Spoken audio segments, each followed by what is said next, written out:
नमस्कार, मैं हूँ एस्ट्रो वास्तु एक्सपर्ट सावी सिंह और आज हम बात करने वाले हैं कि तुला राशि वालों के लिए अक्टूबर का महीना क्या कुछ खास लेकर आ रहा है।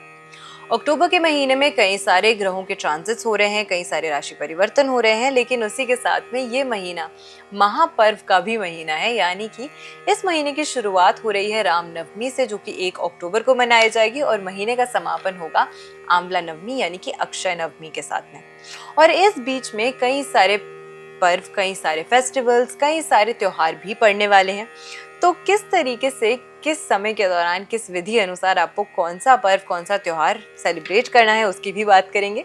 और साथ में ये महीना आपके लिए जो प्लैनेट्स हैं, जो ट्रांजिट हो रहे हैं, जो गोचर हो रहे हैं ग्रहों के, वो आपको एज एन इंडिविजुअल किस तरीके से प्रभावित करने वाले हैं, उसकी भी हम बात करेंगे। और ये ट्रांजिट्स खास करके आपके रिलेशनशिप्स को, आपके स्वास्थ्य को, आपके व्यवसाय को, आपके रिश्तों को, आपके संबंधों को किस तरीके से प्रभावित करने वाले हैं, उन सभी चीजों को आज की वीडियो में हम डिटेल में समझेंगे। सबसे पहले अगर हम पंचांग की बात करते हैं तो इस महीने की शुरुआत, जैसे कि मैंने पहले ही बताया, होने वाली है राम नवमी के पर्व से।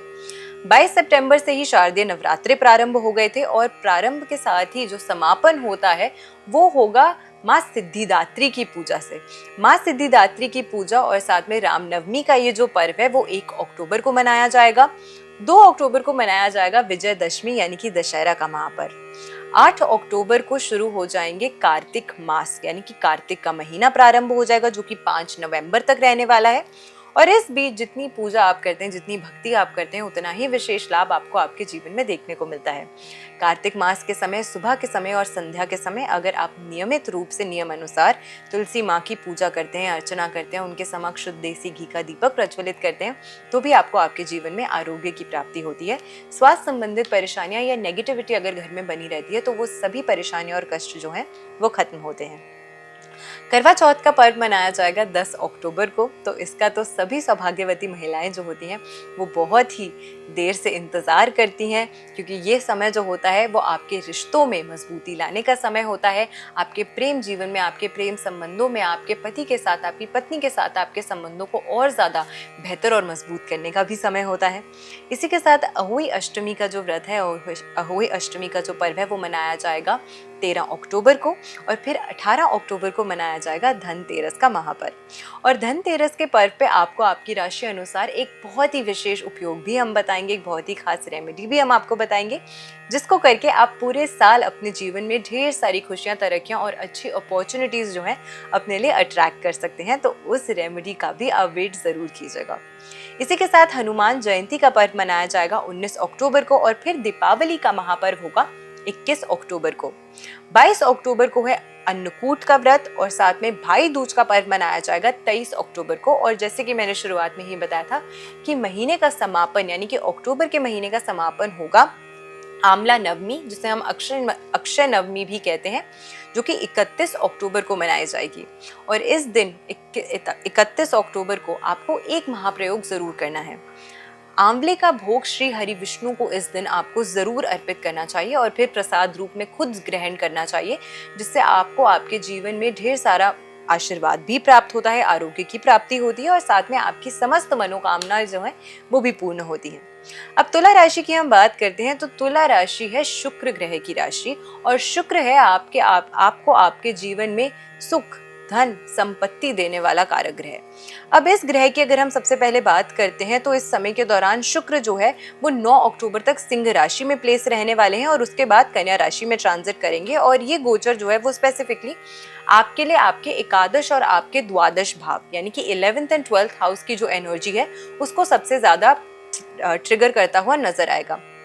इस समय के दौरान अगर आप फॉरेन, विदेश की यात्रा करना चाहते हैं तो जरूर कर सकते हैं। उसमें आपको कुछ अच्छे लाभ जो हैं वो डेफिनेटली देखने को मिल सकते हैं। आपका ऑरा, आपका करिश्मा जो है इस समय के दौरान आपको बेहतर होता हुआ नजर आने वाला है। अगर हम आपकी राशि अनुसार बात करते हैं तो सबसे पहले आपकी खुद की राशि में ही त्रिग्रही योग जो है वो बन रहा है। 16 अक्टूबर के बाद से यहाँ पे सूर्य भी प्लेस हो जाएंगे, जहाँ पे ऑलरेडी मंगल और बुध ग्रह जो है वो प्लेस रहने वाले हैं पूरे महीने के दौरान। तो 16 अक्टूबर से नीच के सूर्य, साथ में मंगल और साथ में बुध, ये 3 ग्रह जो है, ये त्रिग्रही योग जो है वो आपकी ही राशि तुला राशि में बनने वाला है। और इस त्रिग्रही योग के चलते आपके अंदर एक नया करिश्मा, एक नई आकर्षण शक्ति होने वाली है। आप बहुत ज्यादा स्ट्रेट फॉरवर्ड और ब्लंट होने वाले हैं। इसी वजह से ये भी पॉसिबिलिटी है कि कोई चीज आप किसी व्यक्ति को ऐसे बोल दे जो उनको बहुत ज्यादा चुभ जाए, उन्हें बहुत ज्यादा बुरी लग जाए। तो इसीलिए स्ट्रेट फॉरवर्डनेस तो रखिए, लेकिन उतनी एक्सटेंड तक रखिएगा जितना किसी सामने वाले व्यक्ति का दिल ना दुखे आपकी बातों से। तो इसका भी थोड़ा सा ख्याल आपको जरूर रखना चाहिए।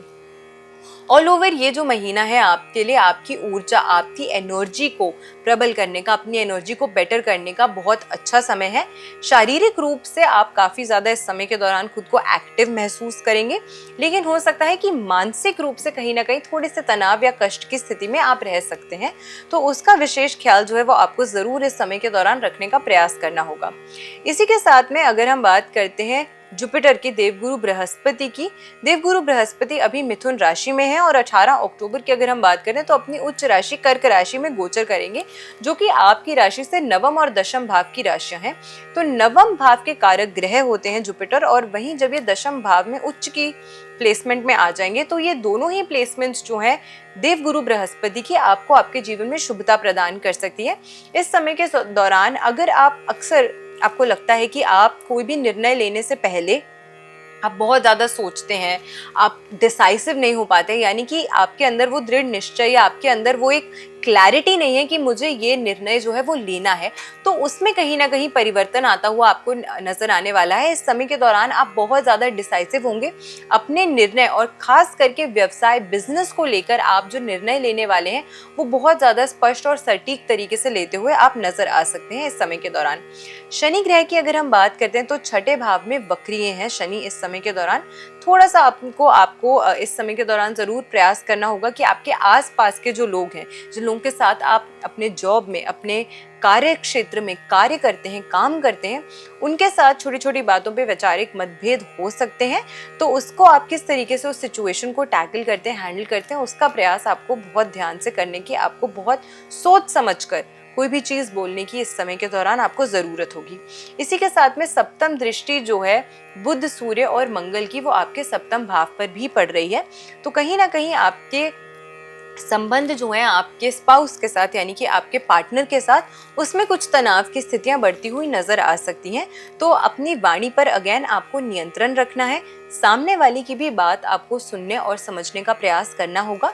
कम्युनिकेट करके कोई भी बात अगर आप करेंगे या कोई भी परेशानी अगर आपके जीवन में आ रही है तो अपने पार्टनर के साथ उसे अच्छे से कम्युनिकेट करके अगर आप उस बात को सोचते हैं, समझते हैं और फिर उस पर कोई निर्णय लेते हैं तो आपका जो रिश्ता है वो उसमें और ज़्यादा मजबूती आ सकती है। इसी के साथ केतु जो है वो इस समय के दौरान सिंह राशि में प्लेस रहने वाले हैं, जो कि आपकी राशि से एकादश भाव की राशि है। आपके साहस में, आपके कॉन्फिडेंस में, आपके ऑरा में इस समय के दौरान अच्छी वृद्धि होती हुई नजर आएगी। लोग आपकी तरफ इस समय के दौरान आकर्षित होते हुए नजर आ सकते हैं। सरकारी काम में या फिर सरकार से जुड़ा हो कोई भी कार्य जिसमें आप वेट कर रहे थे कि आपको कुछ फायदा हो, तो वो लाभ जो है वो आपको इस समय के दौरान प्राप्त हो सकता है। आर्थिक लाभ मिलने में थोड़ा सा विलंब, थोड़ा सा आपको इस समय के दौरान वेट करना पड़ सकता है।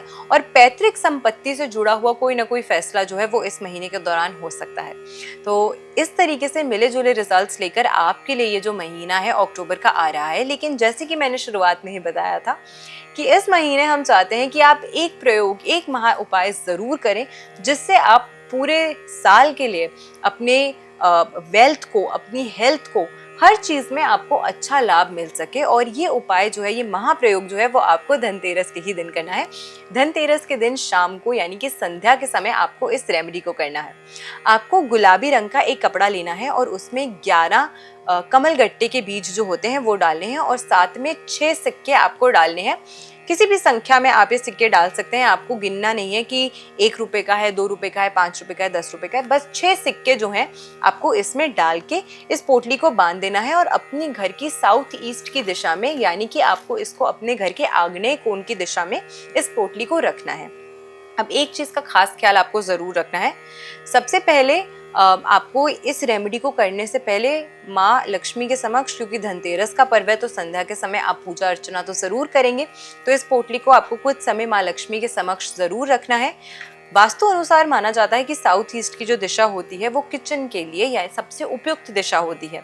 तो ऐसे में अगर साउथ ईस्ट की दिशा में आपकी किचन है और वहाँ पे नॉन वेजिटेरियन फूड आप बनाते हैं या अल्कोहल कंज्यूम करते हैं, तो फिर आपको ये जो पोटली है आपको उस दिशा में नहीं रखनी है। लेकिन अगर सात्विक किचन है आपकी तो आप इस पोटली को साउथ ईस्ट की दिशा में रख सकते हैं, अन्यथा आप इसे अपने घर की जो तिजोरी है, जो धन स्थान है, वहां पर भी रख सकते हैं। तो दोनों ही तरीकों से अगर आप इस उपाय को करते हैं तो आपको विशेष लाभ अपने जीवन में देखने को मिलता है। मैं आशा करती हूँ कि आज की जो वीडियो है वो आपको पसंद आई होगी। वीडियो अगर अच्छी लगी हो तो ज़्यादा से ज़्यादा लोगों तक वीडियो को शेयर ज़रूर कीजिएगा। और आप सभी के लिए दिवाली का ये पर्व बहुत सारी खुशियाँ, बहुत सारा सौभाग्य और बहुत सारी सुख की प्राप्ति करवाए, हमारी ऐसी ही आशा है। तो आप सभी को दिवाली के इस महापर्व की हार्दिक शुभकामनाएं। नमस्कार, जय माता दी।